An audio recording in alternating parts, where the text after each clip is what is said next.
Got a Show podcast. We back once again. You know, I'm on an expedition to just learn about people, and I find this next character intriguing, controversial, and so many other adjectives and names I can't go with right now. I call him a friend, but I told him, you know what? I've known you for over 20 years, but I don't know you. And I find this with a lot of people that I've come into contact with for all these years. I know you, but I don't know you. And the whole purpose of this is, I know everybody knows that you're this guy who made all these superstars, Pastor Mike, of course, Zacardi, all this gospel stuff. A lot of people don't know you probably started doing hip hop and R&B, and then you transitioned to this, had magazines and transitioned to this. You did a lot of stuff in all the years that I know you. But I want to, and then I'm holding some other stuff. Stellar honors. He just capping, y'all. He capping. BMI award winner, capping, just straight capping. That's actually the Hall of Fame. Oh, I'm sorry. This is actually Stellar Award Hall of Fame. Just a handful of people. Why do they think that you were deserving of that? Before we even get started, by the way, Kerry Douglas, ladies, Kerry Douglas.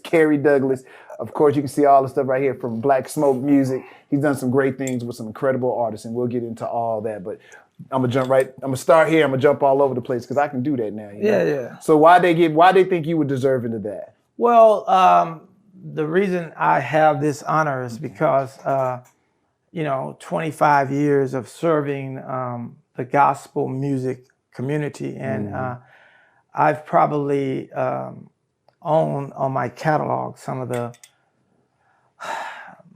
most successful gospel songs in America for an independent label. You know, when you have songs like "I Told the Storm," that song probably have 100 million views on YouTube. What artist is that? That's Greg O'Quinn. Okay. Or even now, somebody like Pastor Mike Jr., who's one of the hottest gospel artists. Right now, he won already in 2 years 13 Stellar Awards. Wow. Or all these while being with you? Yeah, under Black Smoke Music. Okay, yeah. I see you. Or somebody like James Fortune. Okay, I know James Fortune. Who I started his career. Absolutely. Zacardi Cortez, who's really the main voice. He's the voice of gospel music. He doesn't have all these accolades. He is definitely the voice of gospel music. But we go all the way back to Keith Wonderboy Johnson, traditional music. It's just so many people that God has allowed me to orchestrate their music career. And not just from just the music, but also a lot of them are deeply involved with their lives and everything like that. So, well, let's go back. This is what I want to know. I assume that Kerry Douglas is from Houston. What I realize sometimes, though, there are people who have been here like myself that have been here so long that people might think you're from a place, but you're not. I want to know about who that Kerry Douglas is. Where is he from? Why? How did he get involved in this? Because really, I've always thought of you, I know you do music, but as a serial entrepreneur. Yeah. And you've always done it your way. Only my way. Stubbornly on your way. I've not ever known you to have your hand out asking another man for $1. You've made all of yours. I find it intriguing people who have always worked for themselves. I always call it, if you don't, you got to kill what you eat. You eat what you kill. Right. And if you don't find your kill, you don't eat. So I always find people like you way interesting, because for you to work for somebody else, I don't even think that you could fathom that idea. And I've known you 20 plus years. I've never known you to work for anybody else, but I've always seen you as an entrepreneur. So where are you from? I talked too long. Well, to be honest with you, I'm from it's a little weird. I'm from a little town here in Texas called Brookshire, Texas. Yeah. Sunnyside. Yeah. Sunnyside. I guess that's where I'm from. I don't know. Absolutely. When I was younger, we lived in California, and then we moved back from California back to Brookshire, and in that area, then back in Katy, and we kind of as a kid, my mother kind of bounced around here and there, and one thing about me, man, I can remember out in little area of town called Carverdale. We used to live out in Carverdale, and I can remember sitting on the side of the ditches and back at them days, people used to be outside. It was a street, and we played football. I wasn't in none of that shit, football. I wasn't doing all that, I just wasn't doing it, I wasn't the fastest guy out there, I was black, like real black, Yes, just like sir. you. So, they always had something to say about it. Black, hey, blackie, all that kind of stuff. And so I always looked at everybody and my surroundings, and I said, you know what? I want greater. I want greater for myself. And I would talk to my best friend. His name was Bootsy, and I said, Bootsy, man, I ain't finna deal with this. This ain't who I'm finna be, And so, as we grew up, I've always had this thing, and I would watch. My favorite movie was The Gilligan's Island, and for some reason, my favorite character was Thurston Howell. Right. He made that money. Yeah. I just like that guy, man. Right. He made that money, and so that just stayed in my spirit, and so I did have a job or two in my life. I had a job, yeah. So when I got about 18, we left from the hood and we moved to Bear Creek area, So okay. I went to Katy Taylor High School for a little while, and it was only about 3 blacks in the school at the whole time. The whole time I was at 3 blacks. Wow. So when we moved, stop right there. What was that experience like? Just being one of 3. I mean, did y'all experience a lot of, I hate to say, but racism and name calling? Actually, it wasn't much racism, man. Really? I mean, it probably was there, but I didn't really. I was in your own move. Yeah, doing your own. Yeah, I had my own little white friends, and we'll talk about that later because this whole world has changed. I wouldn't necessarily say they still my friends, but I mean they're still my friends, but we're so far apart now. Yeah, your views, yeah. Yeah, versus than where we were at that time as kids. Mm-hmm. So we'll talk about that later. But anyway, man, so I went to the white school, of course, all white. That means I had my driver's license at 15. You get some certain privileges when you're around white people. Oh, yeah. I learned to really understand that culture, and everything. And I was in drama, speech and drama. So I wasn't I played the football, I played the basketball, but that wasn't my focus. My focus was more on acting, being able to communicate well. I played Dracula. I was the only black guy. It wasn't Dracula, I'm Blackula, so I played Dracula. Then I got into speech and drama. Actually, I won nationals doing a dramatic called A Soldier Story. And one of my duet partners was this guy, Nephew Tommy. Nephew Tommy. Yeah, Nephew Tommy was my duet partner in high school. Now, this was at Eisenhower High School when I went to Big Ike, okay. Yeah, went to Eisenhower. H-Town. Yeah. So, y'all moved around a lot, man. How did that play with you as a kid growing up? That wasn't a good thing. I think when you move around a lot, you don't really, I never really had friends. Like I grew up without friends. I didn't have friends. Do you think that has played an impact in your life as far as business is concerned and personal? Yeah, I definitely do. I mean, I probably don't love the way I should love. I mean, this could be man or woman, because of that. I think moving around at that early age, it hampered my ability to education-wise. Wow. Yeah, it hampers your. That's pretty honest of you to say that. Oh yeah, I'm worth millions, so I can say it. I can say it. I ain't worried about that. Yeah, but if you love different and you're even different, you're so used to working in this box alone. Yeah. Where you don't get close to people. They become pieces that you maneuver around for your purpose. Yeah, sort of kind of sad. But I mean. So as you have gotten older, have you gotten better with the part of learning how to love? Like, I know you got a wife now, you got Yeah. children, Yeah. and you have to try to Yeah. at least be loving, It's difficult. or they'll hate your guts. But it's difficult, man. Is it? Okay. Yeah, it's difficult. Do they understand what you've been through? Have you had conversations with your kids and say, "Hey, this is where Dad was, and this is probably why the way, as a father, I act the way I act. So some things I'm asking for your forgiveness, but no, that still love." Yeah, I probably haven't had that because I require a lot from them, and until they. What parent don't? Yeah, I want. What parent don't? I want Most to see parents them get there. Yeah, most. But parents. I did tell my older kids the other day. I was like, they all have been around me my whole life. All 13, 14 of them. They all been around me. Sound like you said you had 13, 14 kids. They all been around me, right? That's what it sounded like. That's what it sounded like. So you are populating the earth, my brother. Hey, I love it. I love it. So I was telling my older kids, I said, you know what?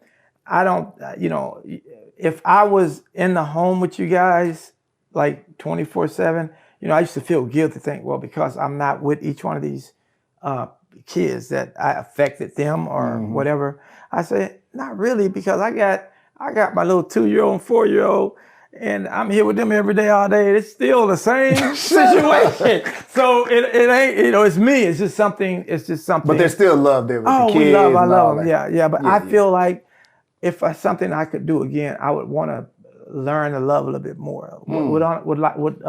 I would wish I had a deeper love. I mean, and that's in life and everybody.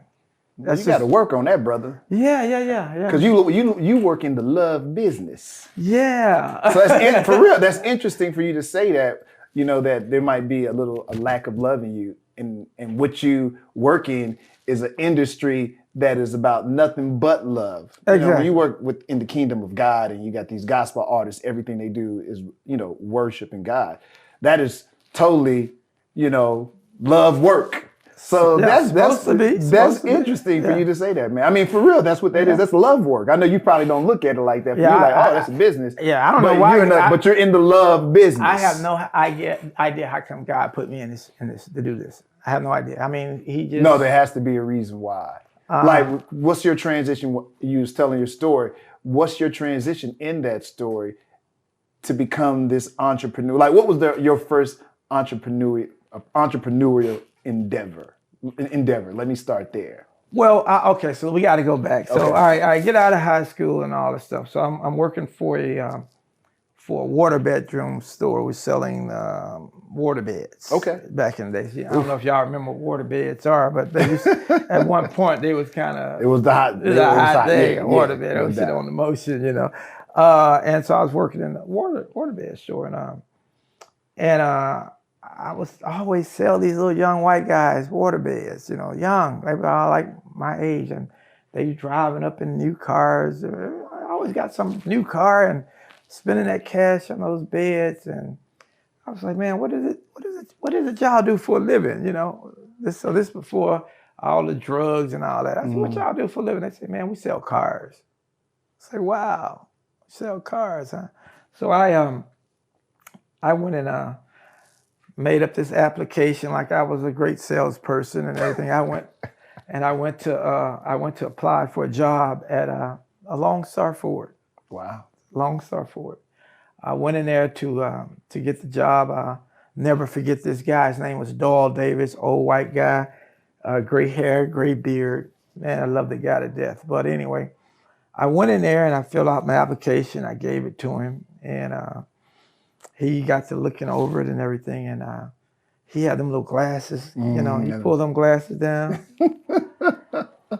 and he said, "Boy, everything in this application is a lie." Wow. Yeah, you think I'm stupid? Everything is a lie. Wow. He said, everything's a lie. He said, "You know what?" Say, but something about you, I like you. You have arson. I didn't know what that word means. He said arson? Arson. Arson. Anybody know what that means? I don't know. Arson. I guess that's kind of like, I'm thinking fire when you say arson. Something like that. So anyway, he pulled about $400 out of his pocket because I was there in my Easter suit. Okay. Powder blue. Wow. Okay. Okay. Black people used to have our little Easter suit. I see it. I got the whole vision in my head. I see you. Right. I went there in the Easter suit. He went in his pocket. He gave me like $400 or $500. Say, go down there the street to that Wieners and get you straight white shirts, a pair of black slacks, blue slacks, and a couple pair of them, right? So he just told me exactly, and shoes. He told me what to do, and I'll come back and see me tomorrow. So, that was a lot of money, man. It took a lot for me to go down to that store and purchase those items. It took a lot because I had the money. He didn't know me from Adams. I could have just bounced. That's right. But it was something. I've always been a kind of guy who there's always really good in me. So there's a lot of people like to think there's bad in me, but there's nothing but good in me. So anyway, I went and did that. I came back and I got the job. To make the story short, the first month as a car setter, as a car salesperson, I made about 15 grand. Salesman of the month, my very first month. That's still good money today. Yeah, 15 grand. Yep. And then they gave me the keys to a brand new Thunderbird. It was brown. So now I was like them white boys. I had my own car to drive. I had a pocket full of money, So I was rolling. I was rolling through the hood and just having a great time, right? And midway through the next month, in the car business, you have these little X's for how many cars you sold. Well, the first month I had all them X's.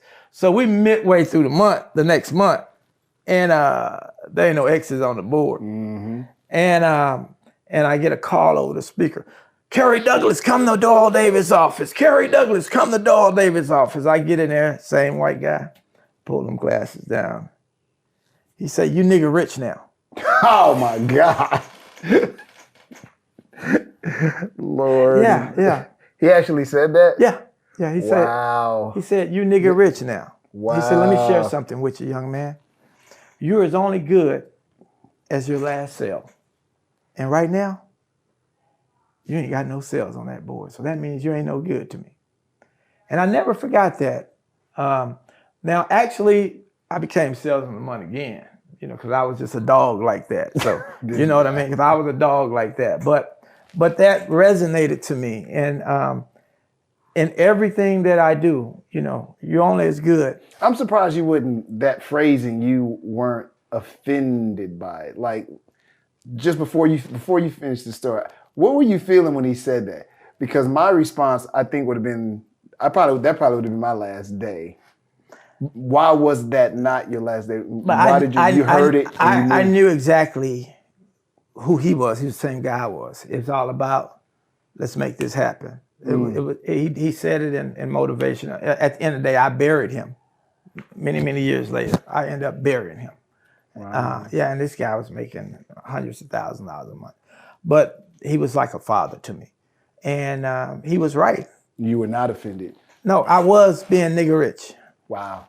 And I think we still act like that today. We don't understand the complexity of wealth, money. I think that we're acting that way now is causing a lot of the negative in our community right now. I mean, hell, look like rappers is worse than being a police officer. It's a dangerous business right now. I was talking to one of the video guys who was telling me that he was shooting a video on a rapper, and one of the guys got killed. It's video shoot? Yeah, wow. Yeah. I mean, because it's that dangerous because we have that mindset and don't know it. We have a nigga rich mindset. And I don't even like that word, but it is what it is. Okay. We're playing a dangerous game right now. There's a lot of stuff going on around us, and we're just letting it go. It's crazy right now. I hope it gets better.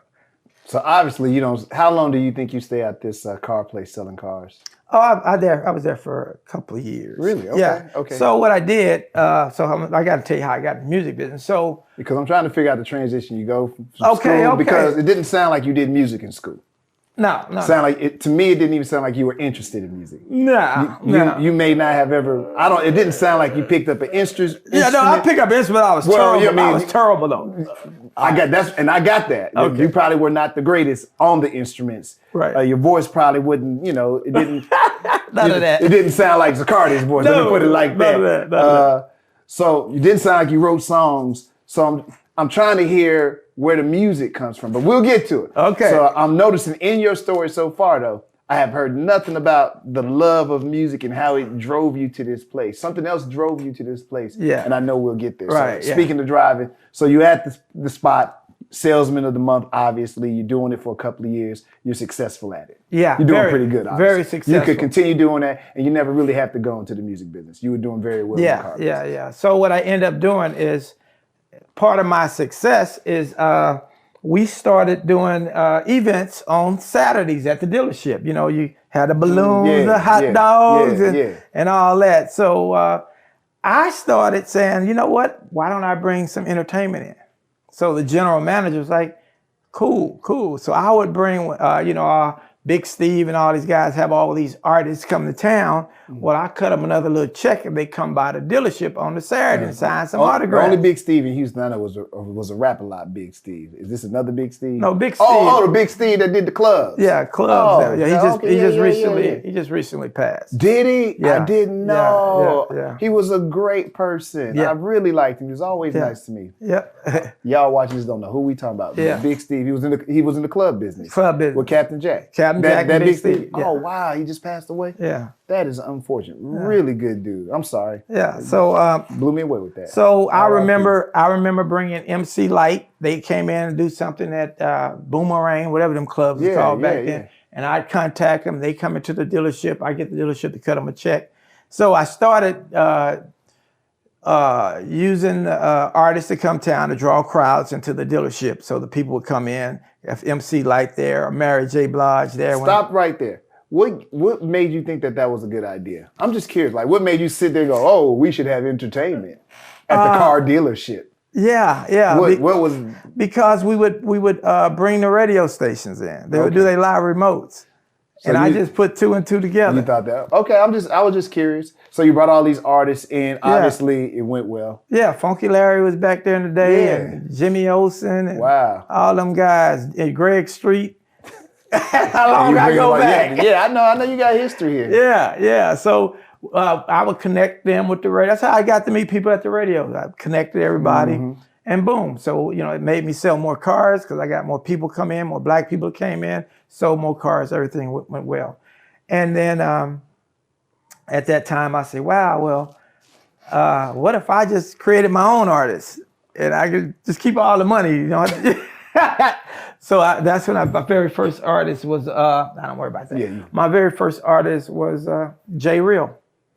I thought that you was some musician and you transitioned there. So, all right, so you're at the car dealership, you get this great idea. You know what? I'm going to get my own artist. How did you find J Real and put him on? By the way, for y'all watching, J Real was huge in Houston in the 90s, had a huge song called Do Ya. Let me do you again. And I just remember Kerry Douglas asked me to be on it, so somewhere is a version of me rapping on it. Yeah. Bad idea for me and him, but it's somewhere floating out there. I just thought about it when you said that. Wow. Okay, go ahead. Yeah, so I started doing the rap. Where'd you meet him at? Where'd you meet J Real? I met them guys in college. They was in college at Prairie View. Yeah. At that part of the game, I started dealing with the street boys. The Colombians, and I was dealing with the street boys. I want to make sure I keep this floating, so I'm not gonna dig deep into that story right there. But what made you think that J Real would be a good artist? What was it about him? And when was J Real part of a group first? Yeah, first it was just J Real and his producer Napoleon. Real and Napoleon. Yeah. Then eventually I put him with some other guys called Explicit. Yeah, I put them all together, and we was kind of it was in the streets. We're dealing with the street boys. But it was R&B. R&B and some rap, hip hop. Yeah. We were doing concerts. And back then we would do shows with ghetto boys. Them boys, them Colombians had that money and they needed to do something with it. Say no more, please say no more. And so that's how that started way back when. But it seemed to be that was successful for you though. Yeah. Yeah, J Real was successful. Yeah. So what makes you say I'm going to continue doing this? And at what point do you quit working at the dealership? Oh, I'm quit by now. I'm strictly. So you yeah, quit. my office is at the Arena Tower Theater. And you said, I'm just gonna put all I got into Yeah, this. we bring in shows, we doing concerts. Again, I like the Street Boys. Something happened with one of my people that changed my life at the time. And I pretty much we were doing real well with the hip hop and the R&B, and something happened. It was a near death experience for me, and there was a death experience for a friend of mine. And the only thing I had left was my cousin's CD, who I was doing as a favor, Reverend E. Stewart and the Stewart Singers, song called "I Believe," and I was just doing it for a favor. I had lots of money and they needed some help, and I'm doing the regular music business. And when this traumatic situation happened, you know, I can remember just sitting down and just looking at that CD that I just produced just to be doing something. And I told God that if He get me out of this, that I'm going to serve Him for the rest of my life. And I got out of it, and that's when I started with that gospel CD, that song "I Believe," and took it worldwide. Now, was that before? Because I know you had a magazine that you would do in addition to the music you were releasing, the gospel music you were releasing. Was that before all that happened? That was before. This was in '89. Really? Okay. Yeah, so this was in '89, and as I grew, because wasn't the magazine like a gospel?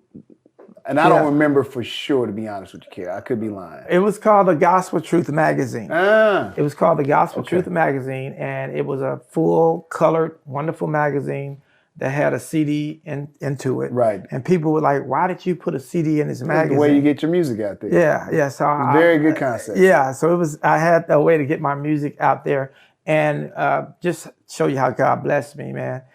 That was the largest distributed gospel publication in the world. We went to all of the Walmart stores, all 4,900 of them. I didn't know that. Yeah, and I made a good little profit on it because most magazines were priced at $2, $3. My magazine was priced at like $8, $9, $10 because it had a free CD in it, every one of them. So it's a long story how that come up too. And I guess I say all that to say this. And it actually comes up to now in the music business. You have to understand that you're not really in the music business. You are in the sales business. You are in the marketing business. As you notice right now, I don't say a lot about I'm in the record business because it's not a record business. It's a media business right now.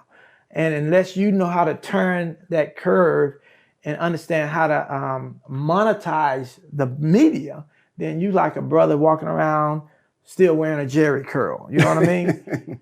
And some are. Yeah, some are out here still saying, they're operating this business like it used to operate back in the day. Yeah, but that's not. But now it's different, and you don't want to operate in the days of fades and bald fades. You don't want to be wearing a Jerry curl. So you need to catch on to what's happening in the music business now. And we teach that. What we do is real deep. A lot of people say, you do gospel music. Well, I do gospel music because it became a passion of mine.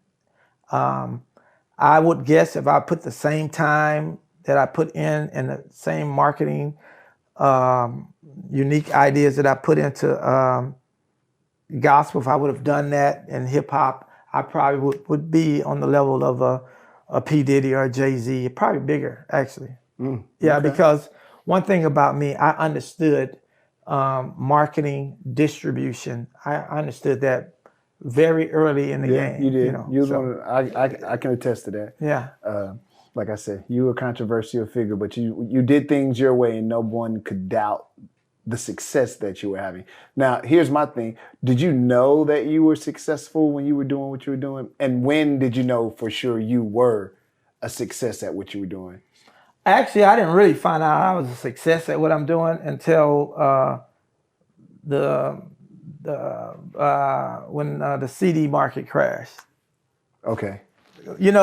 Well, my magazine. And explain that. You said the CD. Well, Mogul. let's say when Obama got in office, the Facebook and Instagram, all that started coming. My magazine, we went out of business after doing millions of dollars in sales with that magazine. We went out of business because life changed as we knew it. So people wasn't reading print anymore. Everybody's jumping on the internet. So we used to manufacture our records, send them to the distributors send them to the record stores. They sell them. Eventually, our money gets back to us every now and then. Sometimes we might get it back, So I was doing well then and didn't really know it because I was selling, on Keith Wonderboy Johnson. We were selling 150, 200,000 records. And independent. That's independent That at is $10 a whack. Great. Yeah. That's great. Yeah, we was doing that a lot back then. That's almost like you're really like a major. Yeah. Money-wise. Money-wise, I've always made money in this business like the majors. I mean, in my little world. I never jump up. I'm never flashy, never this, I'm never. But in my world, I'm happy in my world. And I think that's what I like to say to a lot of entrepreneurs and artists. Find out who you are and be happy in your world and try to make that work for you. Don't worry about what the next man's doing because with too much of that going on right now. We're worried about who got the biggest chain and who got the biggest this. And now we got to worry about who's going to live to the next day because y'all worried about that stuff. But anyway, to answer your question. Wait, stop. I'm curious because the industry crashed. Why didn't you take the magazine Gospel Truth? Why didn't you just go online with it? Or were you just so blown away, like panic mode, like, I don't know what to do. Oh my God. Because a lot of people did. A lot of people didn't make it during that time. Right. Transition was hard. And everybody thought the music industry was dead. Exactly. Well, I couldn't make that transitions because we didn't understand the internet then either. I was just trying to get you to say nobody did. I'm still trying to straighten out stuff from my record label from back then because I didn't care about digital. Right. Chamillionaire, who we had on the label, was way ahead of all of us. I thought whatever this kid is doing, hey, I want to do this. Yeah, Chameleon, you do it. I don't care what you do. And now, look at him. Yeah. Totally richer than everybody else. Yes. So I just wanted you to mention that, like, it was a panic, I think, for a lot of people, that transition from analog and physical property to this digital world where you can't touch anything. Right. I'll be honest, it was hard for me. They started talking about MP3s at first, now streaming, but at first when they were talking about it was all foreign to all of us. Yeah, it's still foreign to me. It really is. It's amazing, man, how, let's just talk about like now, I own my own TV network. Right. And like 2 years ago, I was just buying all this expensive equipment that I didn't even know how to open the case up on. You still don't? Yeah, I still don't know how to open the case. But, if you see things before you see them, that's a good sign. You have to see it before you see it. Because if you don't, is that you now? And I'm asking that because I want to get to the TV stuff and a lot of this stuff, these awards. I really want to get in depth about it. But I really wanted to know who you are. Were you able to see that transition then? Like you said, all of a sudden you were making this money and then that stopped. And you didn't make the transition to digital, but you obviously did something because you got all these awards, and a lot of these awards are just from this year and last year. Yeah. And if somebody watching 5 years from now, 2021 and 2022 were these years. Yeah, and there's a lot of more of them downstairs. I just didn't put them all up. My community, we call that capping, y'all. But it's true. It's true. I can't be mad for your brother's accomplishments. But instead of panicking, what did you do? Well, I saw this because, first of all, one thing that I never did back then was I never signed a record deal with my stuff. But that could have been the downfall of you, too. That's fine. Okay, I just wanted to throw that out there. I could look at it and say that. Right. But because I owned all of my masters. Yes, sir. And once I decided to get into the digital thing, so now it's like I don't have to manufacture records. But how'd you know that you had to embrace that? Again, a lot of people were not able to embrace that transition. Why were you able, and how did you know that, okay. I'm only going to survive? Because again, and I'm sorry, y'all, but I got to be clear about this because I had a record label. Well, I have a record label that still exists to this day, just like Mr. Douglas. But a lot of people did not make the transition well. I'm just trying to figure out, how did you make the transition and you're still now in a place where, you know what, I am still successful in this streaming world. Okay. Which is also hard because it's gospel. Yes. And so you have a different demographic. Yes. Who were very let's attached to their physical world. Let's leave it right there. Okay. Let's leave it right there. So one of the reasons why I started doing gospel also is I knew that it had a long shelf life. It does. So I knew it had a long shelf life. Very long. Yeah. One song can be a hit for long time. Long time. So yeah. So and I knew that like in investments, it's sometimes you have your short-term investments and you have your long-term investments. Yes, sir. So when the CD market crashed, I still had a layover period with gospel because people were still buying CDs. Gotcha. You see what I'm saying? Totally. And that's what Yeah, and then also that market was still a physical market. Yeah, and then you got to look at I had a captive market at that time. Absolutely. Yeah, because you got church on Sunday. Yes, sir. You got church on Wednesday. You got church all the time. So we would go into the churches, sell the CDs hand to hand, sell those CDs, keep our audience going, and we kept it going. And so because I own my own catalog, I didn't have to wait for somebody to send me some product. I manufactured my own product. If I needed to make some money, I book a show and I just go make some money. That was just it. Okay. Yeah. So you survived. There was no lull in the period for you. Like I said, when that transition happened, even with the major companies, everybody took a dip. Everybody. Right. There's graphs out there that show like everybody like, oh no, Steve Jobs messed it up for all of us. Yeah. We're gonna die. I think all of my lows in life came exclusively through me. They were personal lows. They're personal lows. Yes, sir. Yeah. Never business though. Yeah, never business. I've always been a successful businessman. Wow. I've always, I made. You don't think you ever took an L anywhere in business? They've all been W's.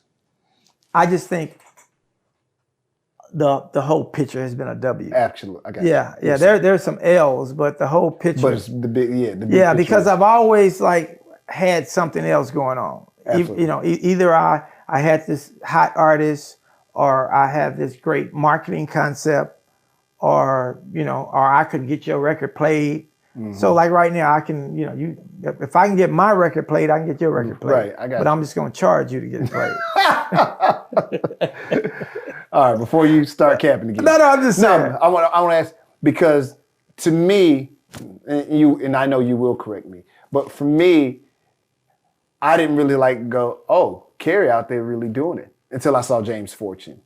Like some of the other names you mentioned before him, I was not that privy of it, because I got out the gospel world because it was hurting me. I had some gospel artists too, and I think when you're doing it for the Lord, there were just other things at play, and it just didn't sometimes. Right. Anyway, I don't want to. Well, you was too good of a guy. See, they call me the Suge Knight of gospel, which I don't like that. I didn't like that name. Well, I didn't like that name. It seemed appropriate.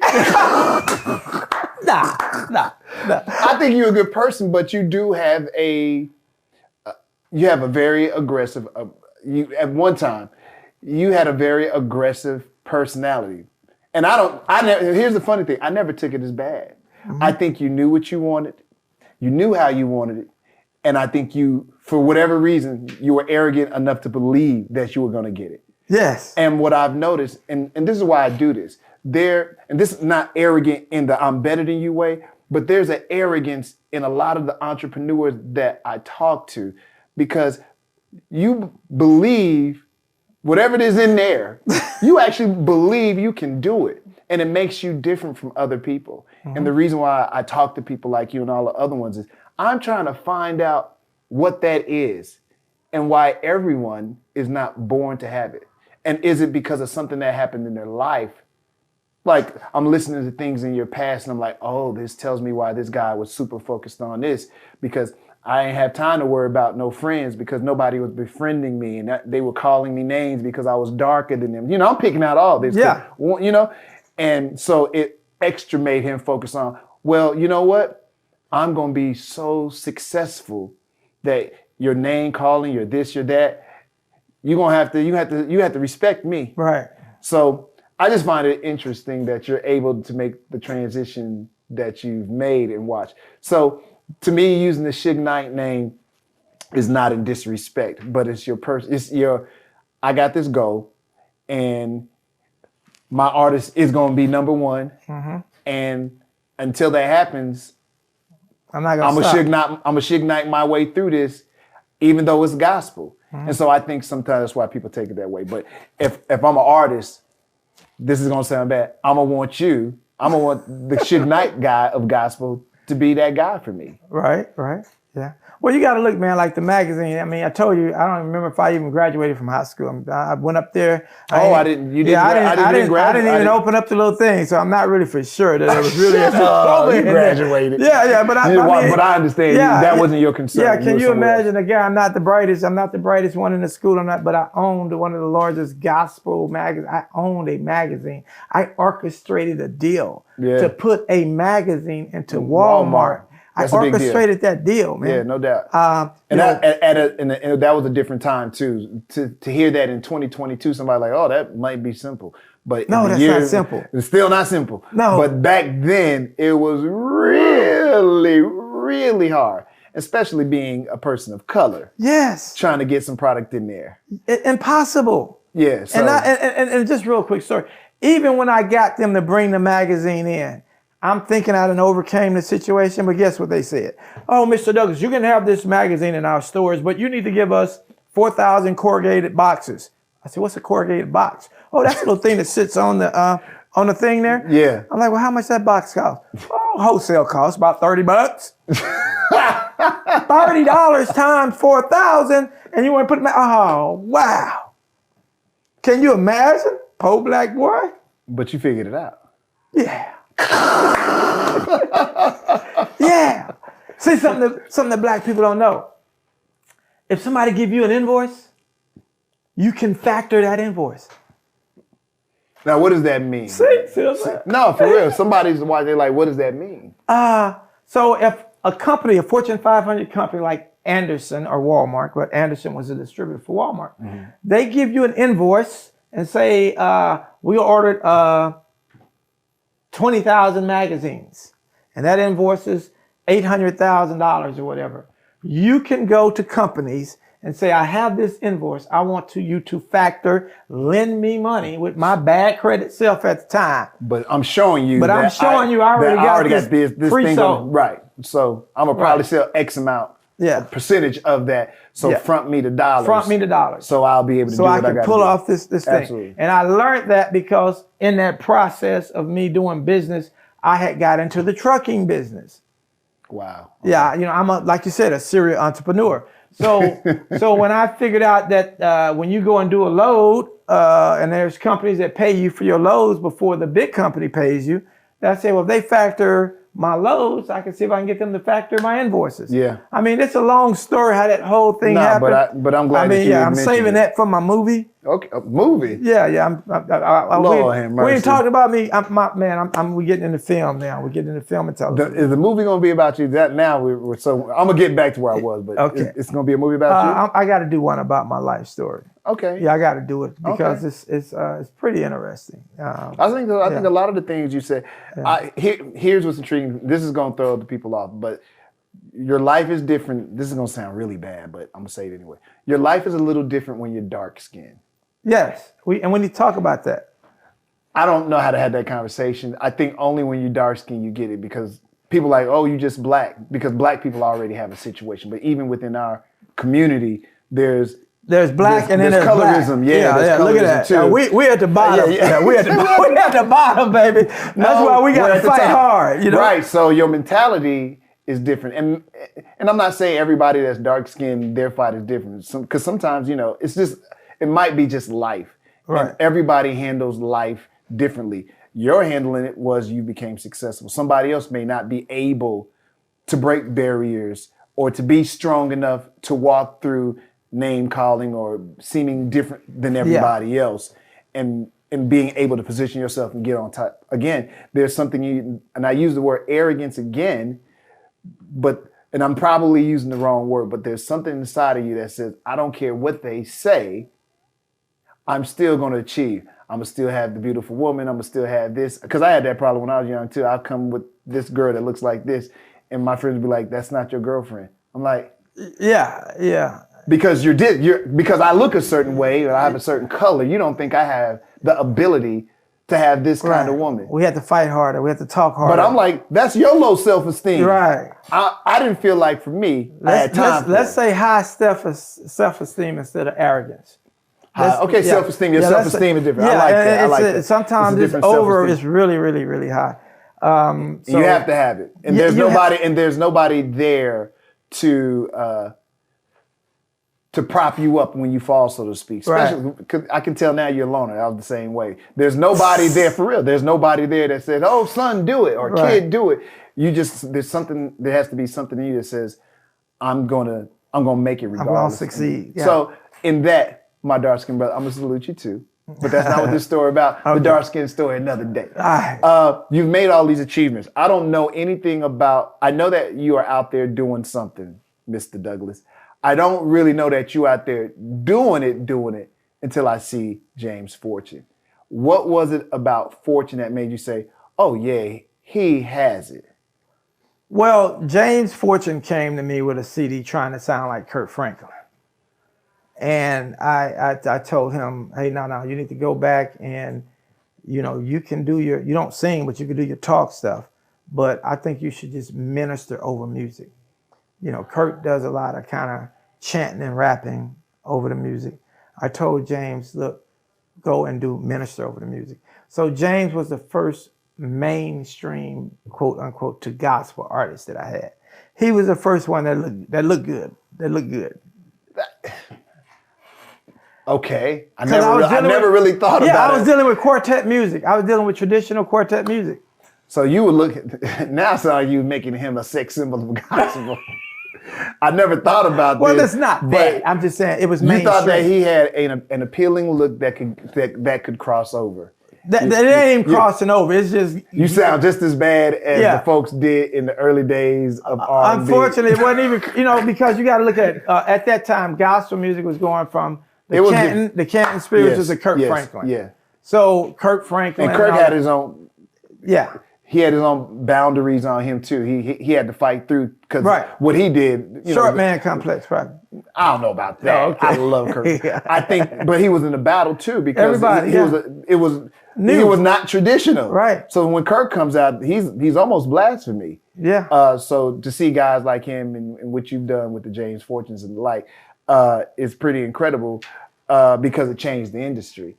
Because the industry was one particular way for a long time. They were gatekeepers. And they wouldn't let anybody, take it from me, because I had, paid it for, I had the soul music side of gospel. You couldn't get in. Not unless you couldn't kick your door down. Yeah, okay. I'm glad you used that word. Thank you. Ignite them. Sometimes I know you put stuff out there the way it is. No, that's not what this is about. But yeah, you actually fought through in a way that, and I just couldn't do it, Mr. Douglas.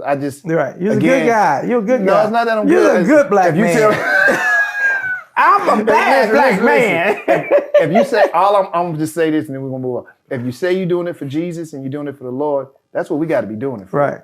Now, once you learn that there's other things at play for a layman, a guy that was not of it, it was confusing for me. Yes.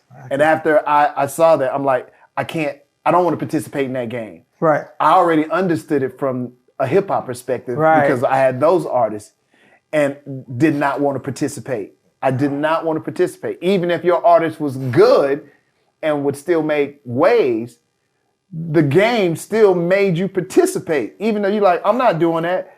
Well, I know you already got these 50 spins, but if you really want them to keep doing what they're doing, I don't want to go there.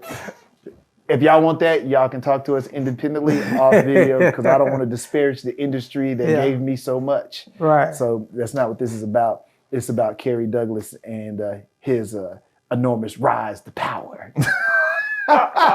we ain't made it all the way there yet. We still got a lot of energy. And I don't want to tell too much of it because I know now that you told me that you're trying to do your own story, and I think it's an interesting story. I just think you're interesting, Suge Knight. I'm sorry, Kerry Douglas.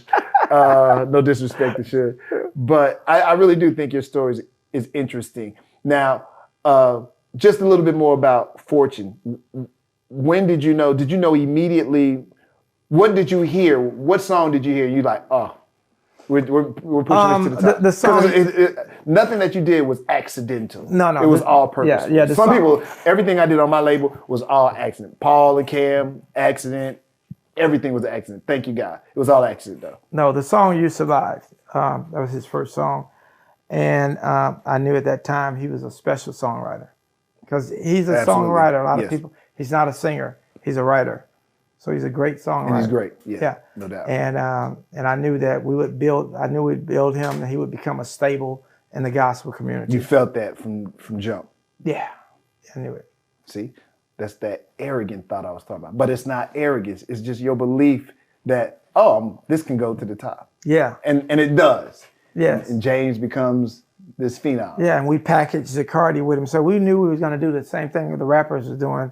But before I knew that Zacardi was special. I knew Zacardi was special. I didn't even know Zacardi was on your label. Oh yeah. And then you had this one big song. This one I was still working in radio, and a lot of people didn't know that I was a APD music director at Magic, and I was just trying to be supportive because Zacardi was the homeboy. I'm like, oh yeah, this is Magic, older. Oh yeah, we can play some gospel up over here. And then like, oh, that's Kerry Douglas. Kerry Douglas. What are you doing with Zacardi, man? His whole family, by the way, is incredible. Yes. His whole family is insane. Oh my God, I've never. Yeah. They should be tearing down the industry, but that's a whole nother story. So we were doing the feature back then. Everybody now they do features. Right. Yeah, I was already on the features, so I knew that. I understand you're a trailblazer. Yeah, sir. I knew this was going to come out of that. Yeah.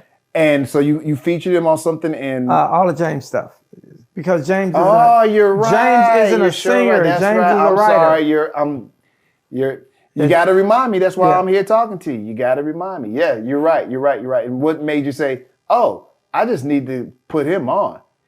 Phenomenal voice, man. It was, man. He's got the best voice in the industry. I think R&B or gospel. He's got a phenomenal. He's voice. very deserving of whatever he gets, man. It's like Houston is really.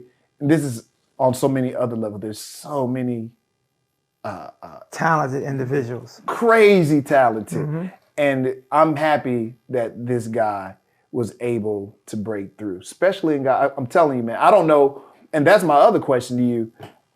What gives you this magical gift where you were able to cut through in gospel? Here's this black dude, as you like to say, blacker than everybody else. The name of your label is Black Smoke Music. You're proud of it, and you wear your darkness with pride. Yes. How were you able to, as we call it, Suge Knight your way through and have the successes and number ones that you've been able to do? What is it? Man, this is really just the grace of God. God anoints you in so many different ways. And like, I don't know why he put his favor on me. I have no idea. I don't even deserve it. I don't. I agree, you don't deserve it. No, I don't deserve it. No, man. but you have an eye, and a lot of people just don't have it. Right. So I'm really trying, at this point now, I've learned some of your story. There's more obviously to tell. You can tell it when you have your story to tell. But how do you have the eye to know that these people that you're hooking up with, finding, co-dealing with, whatever, that they have it? Well, this might sound a little arrogant. Go ahead. That's what this is. Actually, they got me. Okay. Because there's a lot of talent out here. Yeah, there is. It's a lot of in the car business, it says ask for a receipt. Well, there's a talent born every day. Somebody's born every day. So once you have your pattern laid out, like, okay, so if I'm looking at you, if I see you, you got a good performance, if you got a good following, you got to have some things laid out. I like to talk about the industry like this. I like to tell artists, a record label is no different than a bank. When you go to purchase your car, your home, the first thing the bank is gonna ask you is, what's your credit score? Right? So when I look what's at the artist credit? What's your artist score? So, okay. So if you're going to buy a house, it's what's your credit score? Okay. If you're going to buy a car, it's what's your credit score? Because they're going to give you that money based on your previous credit. So I'm going to look at you and say, what's your artist score? And you base that on what? I base that on your social media presence right now. I base that on your performance, your workability. Because if you want to go get a house, you know. Even in gospel, you worried about social? Oh yeah. Really? I didn't know. What church you're affiliated with? What that got to do with it? I'm a good singer. I mean, you got to know. There's a lot of good singers. That's what I'm saying. There's a lot of good singers. There's a lot of great. Matter of fact, the best people in gospel don't even sing. Okay. They're marketers. So it's understanding the industry. And a lot of people need to understand you are your own, you know, you are the person that makes it happen for you. Like record labels, you know, we're about to be gone.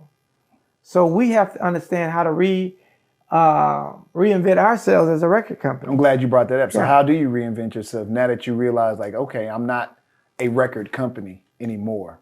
What are you then? Be connected in different marketing tools, marketing situations. Understand the business relationships. Like you have to build relationships. Relationships is taking me places that money would never take me. Just simple relationships. So business is still about relationships. Business is like still some about, of the stuff for a reason I'm highlighting when you say it because it can apply to anything, not just what you do. No. Okay. Yeah, it's still relationships. I mean, I had a relationship with you and you got a relationship with me. Absolutely.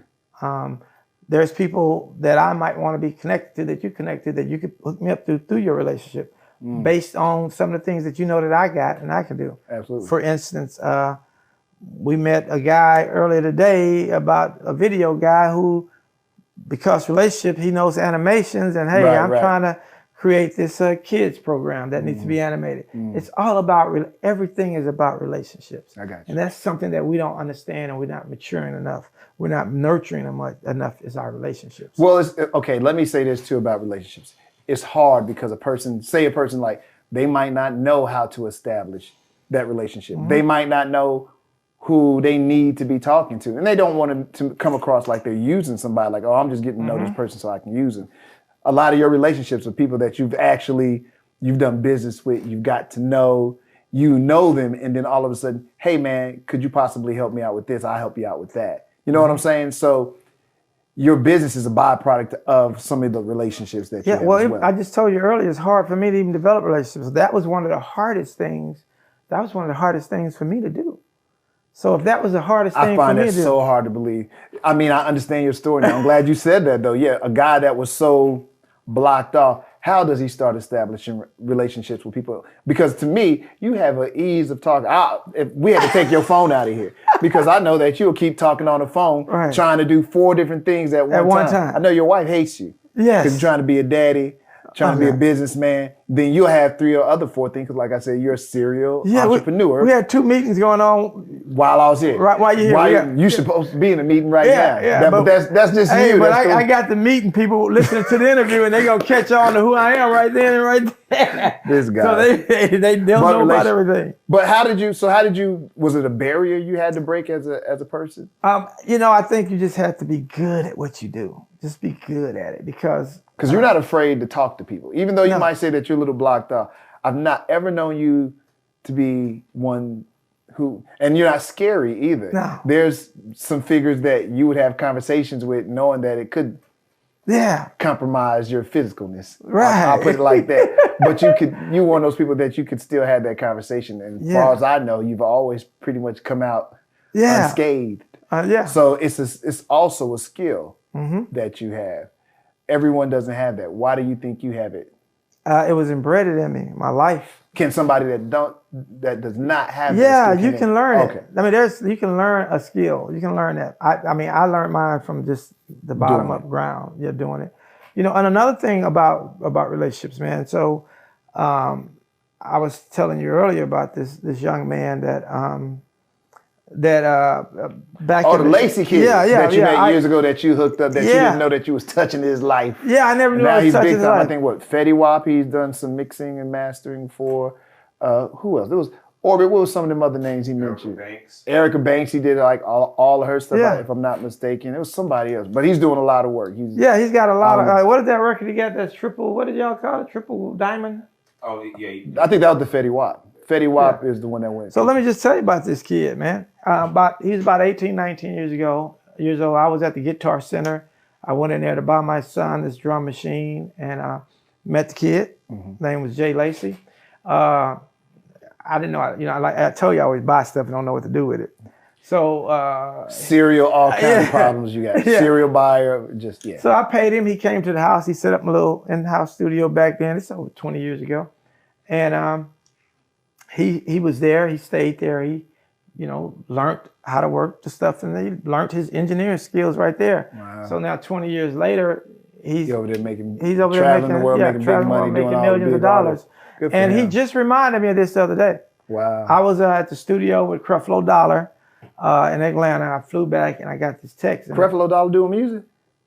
Yeah. I ain't the gospel word. I don't know. We just did a deal. God damn. In our community, what he did is called capping. But it's all good. No. But anyway, Creflo don't sing, though, huh? But he gonna do his thing now. Ministering over music. Yeah. I got you, brother. I got you. Say no more. Congratulations, Mr. Creflo Dollar, and I know it will be a fruitful venture for you.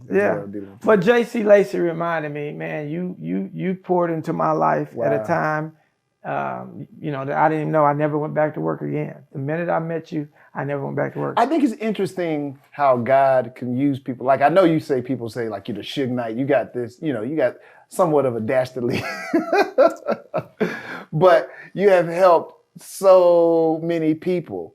And I think and in your world, you interviewed a guy, Chose, my cousin. By the way, DJ Chose, this guy's related to DJ Chose. I don't even think he knew that DJ Chose was as big as DJ Chose is. This guy's related to him, which is crazy that y'all related and y'all have not necessarily. I think he used to work for you. You one time told me, I think. DJ Chose was in my studio with my sons the same time Jay Lacey was. And y'all have done years. He spent years there. Wild. Yeah, he spent years there. And when are y'all gonna sit down and say, "Hey, cuz"? We good, man. I'm proud. But of you're right. Y'all good. But he's good in his world. Yeah. He is huge. Had a huge song last year. I love Chose, man. Chose did a song for me, man. You probably forgot he even did it. Chose like, I don't even know what you're talking about. No, man. Chose. Good dude. Yeah, good Chose. dude. Yeah, but when he was 15 to about 17, he was right there in my house. Just like we sit. Now, why didn't? I got to break since you brought it up. Why has he never come to you and asked for advice or how to get out there, or did he just watch you do it and it's like, I'm gonna just go? Yeah. He watched me, but he also got advice from. But he watched. Oh, did he? Okay. He watched. But he's never come to you. I mean, here it is. He got somebody. He got a family member that can get #1 records. It's okay, man. Everybody have their path. Like Jay Lacey. He did it his path. Way. Yes, sir. Chose did it his way. Everybody do it different ways, and it's all good. I'm supportive of it and love him, man. That's my cousin. Yeah, absolutely. We all from down there in Brookshire and Sunnyside together. So I'm sure that I've been an inspiration to him before he had an inspiration. He probably would not want to admit that, but I was an inspiration to him before he had it. I'm gonna have to ask Chose. I want to ask him. He'll tell you the truth on that.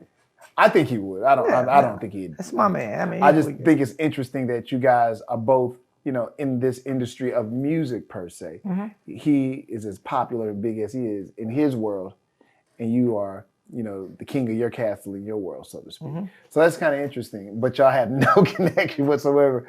Like, we're gonna do this. No, we have all the connection. Trust me. Okay. Trust me. Okay. that is the connection. Okay. Trust me. At that point in his life, he didn't have anybody to look up to but me. I got you. I feel. He didn't have a studio to go to. He went to my studio. Right. So no. I'm sure he's appreciative. I'm sure he appreciates it. We'll ask. Like Jay Lacey called me and told me thank you. Oh, God. Yeah, Jay Lacey called me told me thank you. I'm sure Cho's call is coming soon. Okay. I ain't saying it's coming this week, but I'm saying it's coming. Yeah, that's my boy, though. You got all this music. Where'd you find Pastor Mike? How'd you get in? Was out with James Fortune. Not only did I find Pastor Mike at his church, I found my lovely wife there. And she changed my life. Not only am I picking you, I'm taking you with me all the way to the top two. Baby. Both of them. Really? Yeah, now, where is this at? In Alabama, Birmingham, Alabama. And you left Houston for a while. Now, I had to was leave. there a reason? He said, I had to leave. Yeah, was it hot on these streets or what? It just, man, just sometimes your life can go into a downward spiral. It goes into a downward spiral. And if But you're talking about personally. Yeah, personal. Your personal life. Yeah. Your personal life has always had a bit of action to it. Yeah, well, divorces and okay, I was gonna use the word turmoil since you said divorce. I can use the word turmoil. Yeah, I had three or four. Three or four of them and 13 kids. Yeah. Whew, this brother still a success. By the way, nothing should be able to stop you. Nothing. Do it. But you said you needed to make that move. Was a great move for you? It was the best move of my life. Yeah, it was the best move. That like I said, wasn't here mentally. Just doing a lot. None of that stuff seems to ever affect your business. Yeah, I think you got these kids. You said you had these divorces. Your personal life just sounds like it's in total shambles, but your business is impeccable. How can this dichotomy even play out? I think I put more value on my business than I even do life. We got to talk after we get off the camera. Yeah, I think sometimes we do that. Like your wife is good for you. It seems like she's able to balance you a bit. Yeah. Now she had to include herself in your mix of madness, I see. But I think totally opposite. Yeah, She's absolutely. Totally opposite. I can believe that.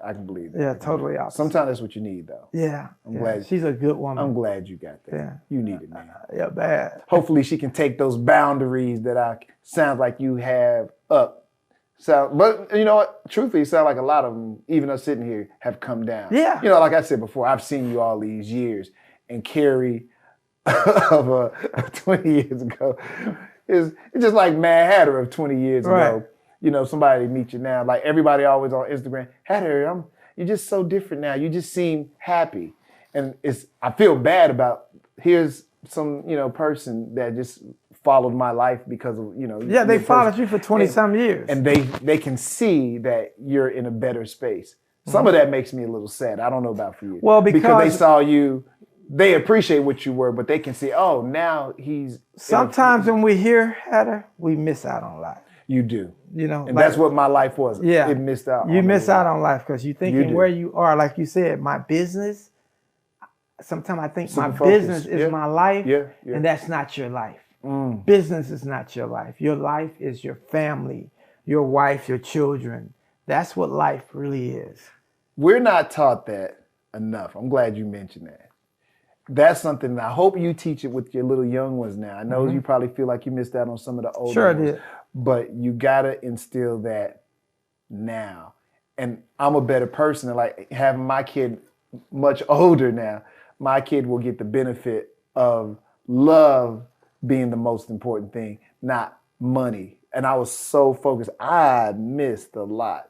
Remember I asked you something earlier today? You know what I asked you earlier today? I said, man, do you keep your little baby? You see what I said? I text you like, hey man, can I bring my wife and kid? Because I didn't want to because I feel like I can't leave her alone. I got to participate fully in what she's going through. Exactly. Because a lot of times we don't understand what women are going through when they have these children for us. And man, they are so strong. And when you, I've seen it in a totally different way now. Mm-hmm. Even with my older kids that I, adopted, it was different. I was a different person with them. Mm-hmm. And my appreciation now is so different for just women. I always loved women, obviously. But to see them and you go through the process of what having that baby, they carrying that baby for 9 months, that baby come out, and the baby crying, and she just need to walk to the bathroom for a minute. Yeah, you got to be a participant in that. So I'm learning a lot that I probably should have learned. Me and you kind of the same in that. There's a lot of lessons being, but you know what? We're all human beings, and we're all constantly learning and growing. And all growing. And if it stopped, we probably wouldn't be humans. Right. And it's great that Kerry Douglas has grown to a place where, and there's moments of probably Suge still in there. We need to quit doing that to Suge. Yeah, too. man. We use that. Everybody uses Suge name when they think bolden through an industry. I would rather get the Barry Gordy. You are that though. You are that. Here's the thing. It's not like I don't really ever, in my opinion, now somebody might say, how do you ain't seen it? I've never really seen you bullying. You just have a way of fighting and persuasively getting to where you need to get to. Yeah. And for some people, they're not willing to ask those hard questions and say those hard things. You one of those kind of people? You are. Mm-hmm. So you are where you are. I got to ask, I know you have all this success with the music, but I know you slightly mentioned the television network thing that you're doing. Talk about it. Believe It? Yeah, that's what's next for Kerry Douglas Black Smoke Music, the Believe It network. And I didn't believe you had the network. You had to show me. And I'm like, what are you doing with it? And you do so much. You're like, it's there. I'm working it. I'm like, this guy he has too much going on. Yeah. You literally need to find you a team first, so you can be able to run out there and do all the mess you like to do. So a lot of times, I'm surprised you're able and we're able to accomplish all the things. Oh no, I have because you're so. But I have a great team with me. Okay. They're just a lot of them are virtual. I have a great team of people that are virtual, and I'm always getting people because once so we have to create platforms now. Like we can't make it as Black people anymore selling hamburgers, chicken. You know, we got to build platforms to build wealth for our community, and that's what I'm into now. And the OTT platform with TV networks is it's the most fastest growing.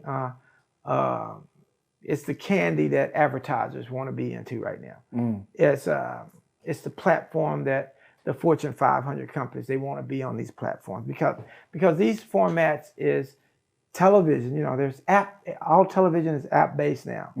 It's all app based. Yeah. But the algorithms with these formats now, you know, I was watching Tubi, and I was watching one of the Black movies, and it said six advertisements finna come on, and it was 6 companies in this area. So they're targeted. Oh yeah, for sure. Yeah, it's targeted now. So you have to understand.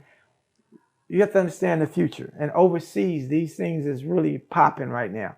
So we're a little late over here, but I'm never late. I'm on it. So I'm just rolling with that. So yeah, we're gonna be shooting our own original content. We're gonna be shooting a lot of documentaries. We're taking the videos and turning them into video shows. And we're doing all that to create. Now, is it going to be all gospel based? No, it's called the Believe It. Okay. I'm about helping. Yeah, I'm about helping people. Inspirational. Yeah. Not inspirational. I don't want to use the word clean. This could be family friendly. There you go. Yeah, inspiration, family. Yeah. But if you can believe it. If you can believe it, you can achieve it. So absolutely. Whatever it is, and I just want to let that known to the world. How long is the network? How long has it been on? Because I know you showed me on Roku. It's actually up on Roku and everything, but we haven't launched it yet. Okay. So it's still in beta. Okay. It's still in beta. We're shooting content. It's there. Yeah. So because I downloaded the app, right. so you can download it. You can see it, right. But it's not. It ain't what you gonna see. You still working on it. That's okay. That's okay. You have it though. Oh, it's there, baby. Everybody can't say I got it on my own network. Yeah. Download my app, son. Yeah. Believe It Network. Okay. You can download it and watch good programming right now. And there's much more to come. Man, I know this interview's kept you for a while. This is good. Listen, I know most times when people do interviews, and you probably included, like, oh yeah, I got all this stuff and I got to spew it out. I really do this because I'm just interested in people. And because remember, we did this at the spur of the moment, you know. My guys that do the camera work, yesterday. Like, here's the days I can work. And I was just talking to you and I'm like, Kerry's so interesting. And my brain said, interview Kerry. This guy is huge in his industry. People know who he is. He's an interesting character that I've seen in Houston half my life. I said, and I've never had a conversation with this guy. I've had conversations with you. We've talked business before. We talked all kind of stuff. I said, but I don't know. I didn't know you were from Brookshire. I didn't know that. I know that you're related to Chose. You know, we find out those kind of things. But a lot of this other stuff you told me I didn't know. It's interesting to hear somebody who went through some of the things you went through because you are dark skinned. That's a whole nother story that you can get into about colorism in our community. Still happens to this day. So I just wanted to know about you. And I know you got a ton of stuff going on. And people, if they follow you on social media and stuff, as you should, and I'm definitely going to give you an opportunity so you can put all that out there, that they can do that. But this might be, I do this totally for me because I want to know. It's interesting for me to find out what makes people tick. Why did Kerry succeed when there were so many obstacles? I moved around my family. I didn't go deep into it, but there's a reason why you moving around a lot with your family. I didn't hear you say anything about a father. See, I pick up on all this. So how did this person fight through and persevere? To me, that's the story. Like, look at the success of this guy. No matter what in life, you can make it happen. This guy that nobody thought would be like a Suge Knight figure gets called the Suge Knight of this particular industry, as we laugh about it. But that's saying that this guy doesn't play. He's about his business and he's going to make it happen. That's what it says. So why do you have it? Again, that's on every interview you will see me doing this podcast because I'm trying to figure out why him or why her. And not in a bad way, but why do you have the arrogance to believe that you can and other people don't have it? Right. And that's what the problem is with most of us. So they'll sit back and they'll be mad at Kerry. They'll hate on Kerry. Oh, big time. As opposed to just sitting there and saying, let me get up off of my ass and see if I can make something happen.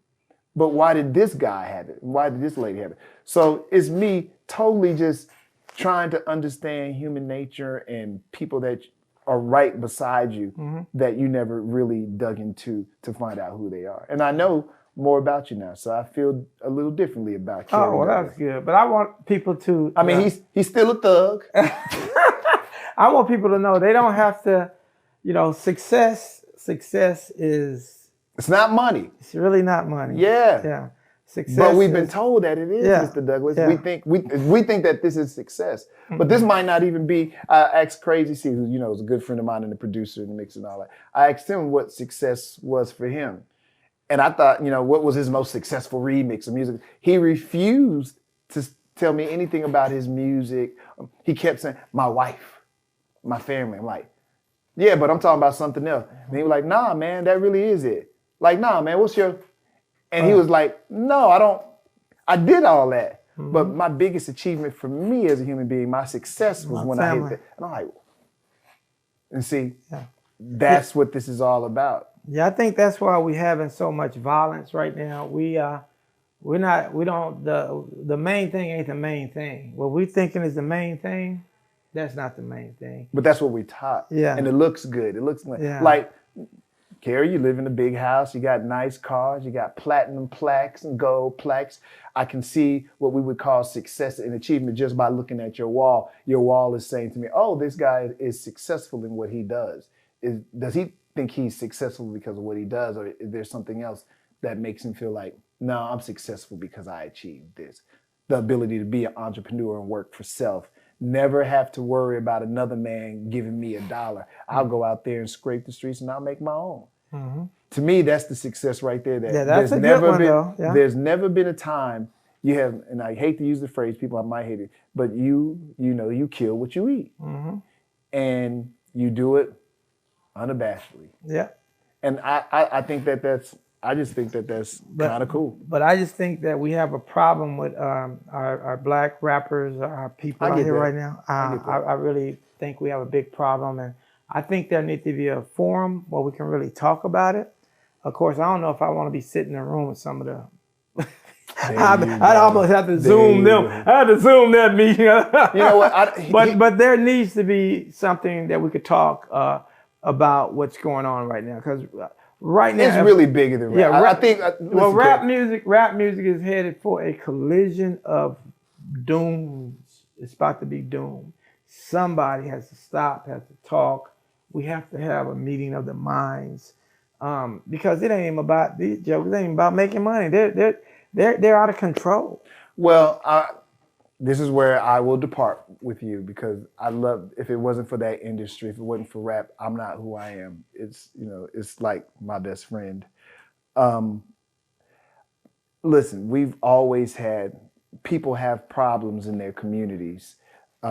Take the music away from it, and you put people in the same conditions and you still have the same problem. We're really talking about an economic problem. You're talking about an education problem. I don't want to say that it's the rapper's problem because the rapper has gold on and he's talked about, crazy salacious stuff in his lyrics, so I got to kill him. I am of that industry, and I don't believe that. I just believe that people see somebody with it and they want it and they'll take it. And unfortunately, there's wolves out there and they don't care if you're a big time rapper. If you're a big time rapper and you got the cojones to come in my neighborhood where you might not be from wearing what you're wearing and I ain't got it, I'll probably try to take it from you. So I don't think the problem is much deeper than the rapper who raps about all this stuff and he's shining. I love it that they shining. Man, shine as much as you want. I'm for real. If you were able to get that Bentley because you spit those lyrics or you worked hard for it, bro, get that Bentley. And I want you to stunt as often and as often as you can. You should be stunting. I want to see you stunt. I want to see you in your Bentley. I want to see you looking good. I don't have a problem with that. What we do have to learn though is just because I see you with it, Kerry, don't mean I got to take you out to get yours. Yeah. So again, for me, the problem is not the rapper and the lyrics. The problem is the community in which he is from, and I am envious of you, or I'm gonna take what you got because I'm hungry, and that's a societal education problem. That's these neighborhoods where they ain't getting no help. The problem is much deeper than the rapper. I think sometimes, even the media is just easier to point to, like, look at what's happening to the rappers. They dying. Go to that rapper where he from, his community. They dying regularly over there. We don't have to let's not just talk about the one big rapper that died. God bless him and RIP. Let's talk about the people from the community in which he's from that's dying. Why are they dying? Why do they have this mentality? Why is the rapper rapping about what he's rapping about? One, he's been taught that that's how you make money. Because if you teach him that he can rap like Chuck D, or whomever, or Common or something like that, or even J. Cole. J. Cole is not talking about murdering nobody. Fayetteville to the fullest, baby. J. Cole, we see you, baby. You representing, son. You representing the Ville nice. But the point I'm trying to make is it can be done. Right. We just need, media sometimes has a way of not showcasing that, though. It showcases murder, kill, kill, like the one song once said. But the problem to me is a societal issue. It is a education issue, and it's going into these communities and giving opportunity to those that don't have. So for the Kerry Douglases, this is when you create foundations like myself, and we figure out what can we do with some money to help turn some of this. And you try to do what you can. What I've learned in the years that I've done this, sometimes you may only touch one person. You may only save one person. That's fine. But if you save that one person who then grows up to be president or somebody that moves the world, and it was just that one person that changed, because all it takes is one person. It's one person. So, and you never know who that Lacey. If the guy don't meet you and probably come to your studio, is he doing what he's doing now? He's a positive brother, putting music out there, making money, changing lives. Ultimately, that's what it's all about. Even in this right here, man, everything I do has to be about purpose. Yeah. People used to always say, oh, what's your passion? I'm not passionate about this.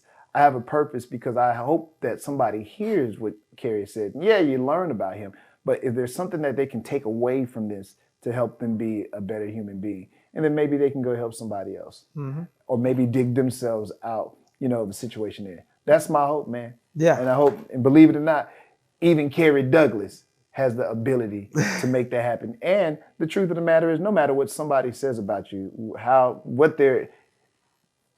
their things is, or the negative things you said that they might feel about you, the truth of the matter is, the flip side is, you actually helped a lot of people. Yes. No matter how bad somebody might think, this guy actually helped a lot of people. Every day. And you got to at least salute him and give him a God bless him for that. Right. You changed some lives, and some people are in much better positions just because, believe it or not, Kerry Douglas came across him.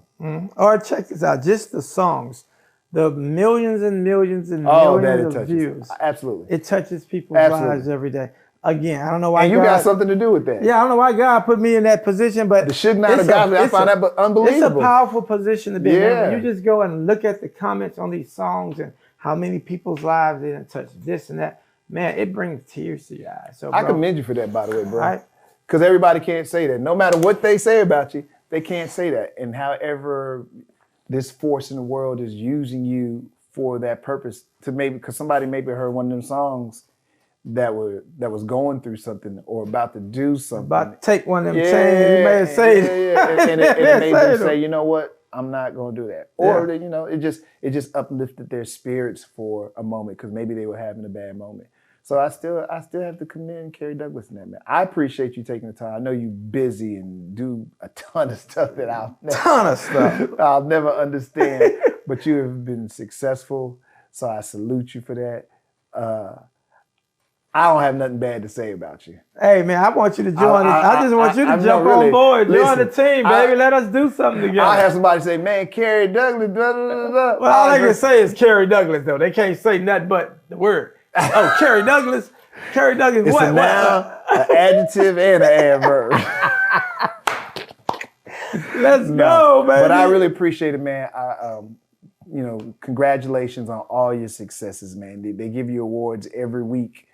I'm like, man, this dude from Brooks is doing all this, man. Yeah, I got my doctorate degree last month. I got a doctorate degree, you know, little boy with a doctorate degree. And one quick thing, man, I was celebrating my rebirth, 9/11. I had a heart attack. I almost died. You did. I forgot to mention that. I'm sorry, y'all. Real quick.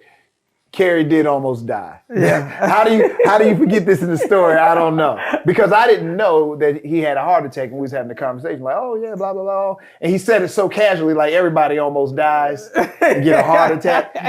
And I'm like, I don't know how he really wanted me to respond to that, but he kind of like threw it out there like, it just happens. Yeah. Last week that happened.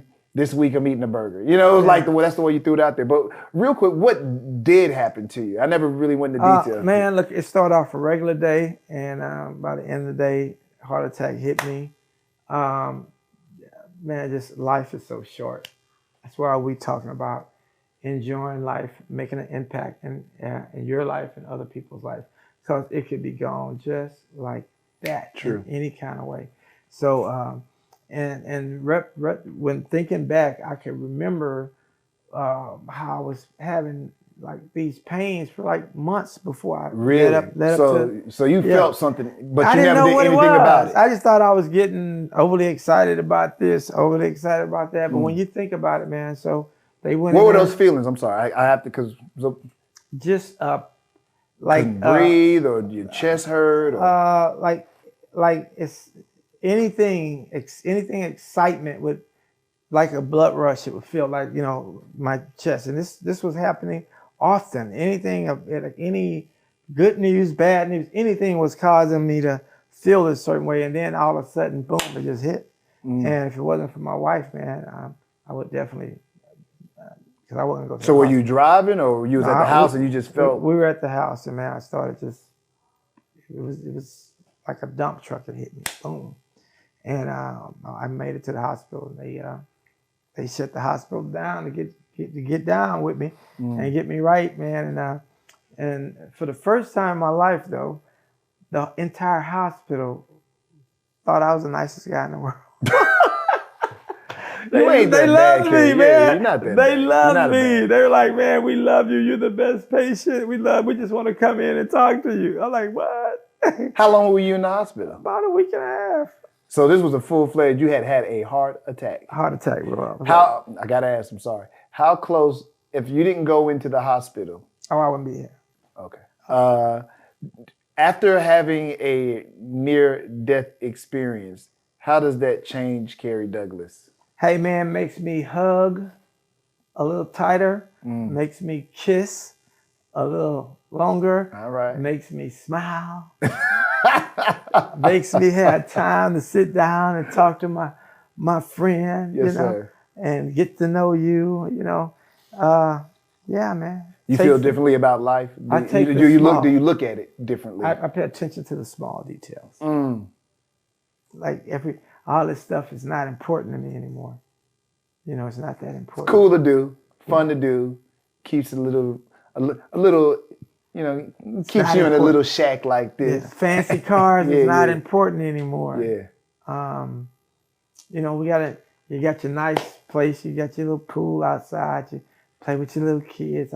My little 2-year-old, it's amazing to me that watching her go through the process of learning how to swim. And my 4-year-old, she won't learn because she's too smart to jump under the water. But my 2-year-old, she just dumb enough to jump, and she's smart. She's yeah, just ready to go she's for not. it. She don't. She has no fear. No fear. She has no fear. And that's the problem with us.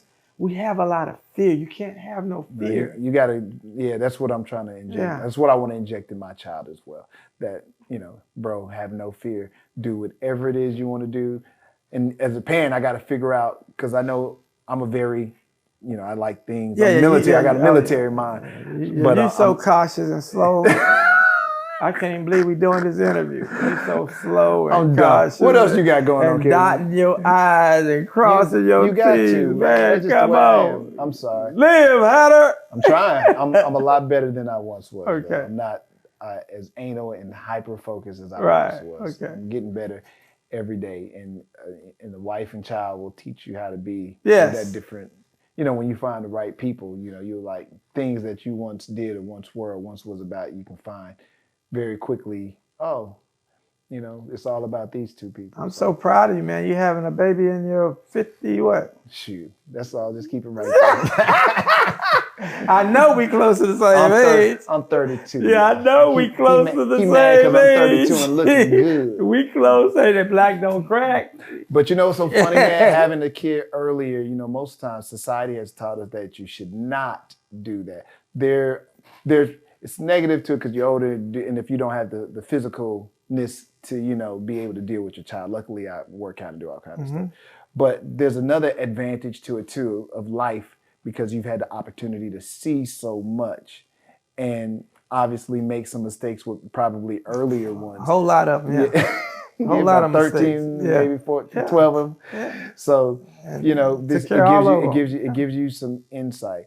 And let me say something else. I'm glad you're all right now, but it always appeared to me, and I don't know, that even with all your kids, that you've been there in some capacity, and they know that they can depend on you. I have another friend like you that has about 14 kids, and they love him to death. He's that kind of guy. I don't know how you do it because some people have a hard time just with one. Yeah.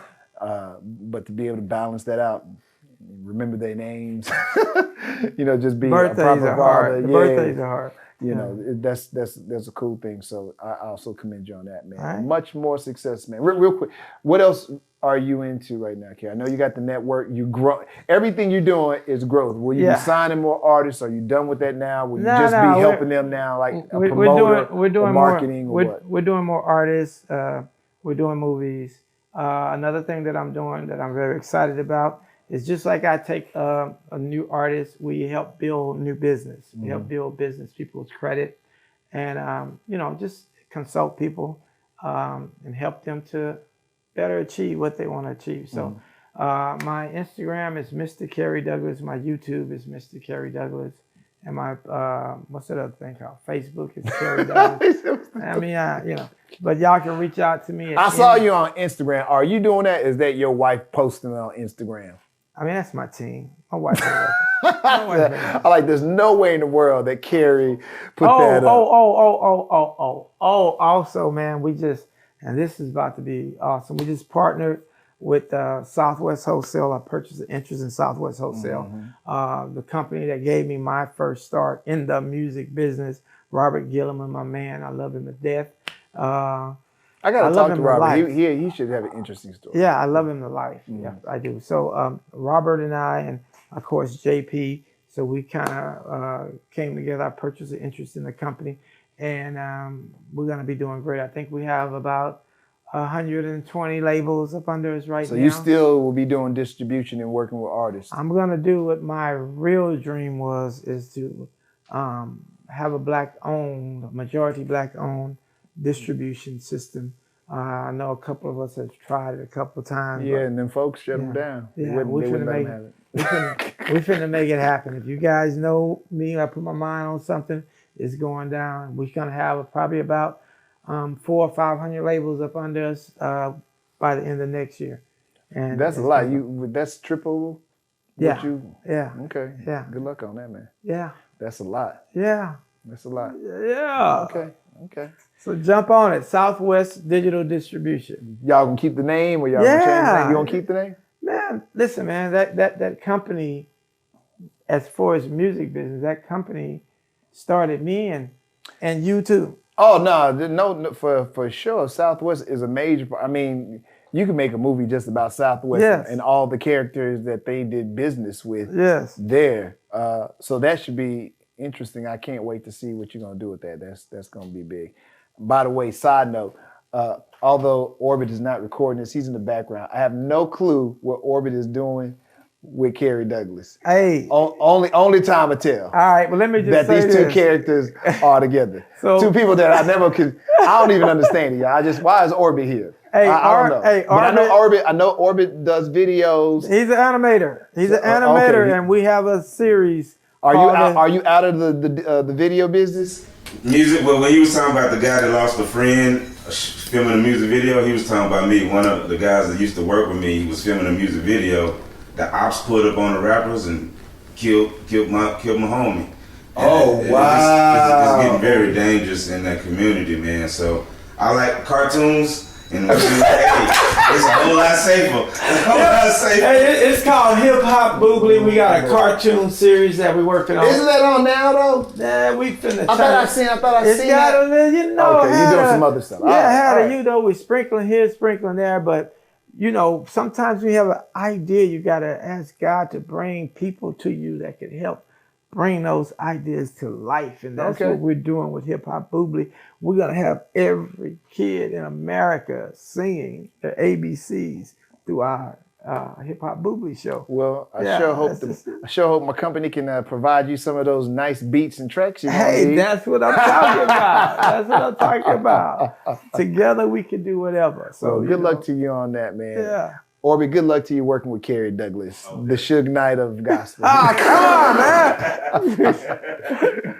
One way or another, it should be very interesting to see what you two characters pull out. So I can't wait to see that. But I'm very proud of you, man. I appreciate your time because this was very last minute. I never do this, but to Mr. Johnny and Mr. David in the background, I do my video stuff. It was very last minute for them as well. And those guys have always been here for me. Look, this ain't radio, so I can do it the way I want to now, y'all. So everybody deserves they salute sometimes, man. They come right out when I need them. So I appreciate you guys as well. But Kerry Douglas. Yeah, I just want to send a shout out to my wife. I'm glad God delivered her to me. I am. She's changed my life. She's I couldn't do this without her. So, baby, man. I love you wherever you at. Look how you done broke down, y'all. Yeah. That ain't the evil man from 20 years ago. He got a heart now. Because they got to make him a new one after they almost broke that other time. They had to make a new one, man. So they made a new one now. So the new one got a lot of love in it, man. Yeah. So if you meet him today, that was 20 years ago. 2022, he got a new heart. New heart. They took him to a hospital. They took the old one out. There's a new one in there now, beaten the way it need to be, man. Holla at your boys, we used to say, man. But Kerry, for real. I think you're good people, man. Right, I'm really proud of the work you've done. You continue to do stuff. You try to figure out how you can use people and get them doing things. And hopefully all the dreams that you still going for, they happen for you, brother. All right, thanks, man. Thank you again for real, man. All right. My man. Peace out, y'all. Woo-hoo.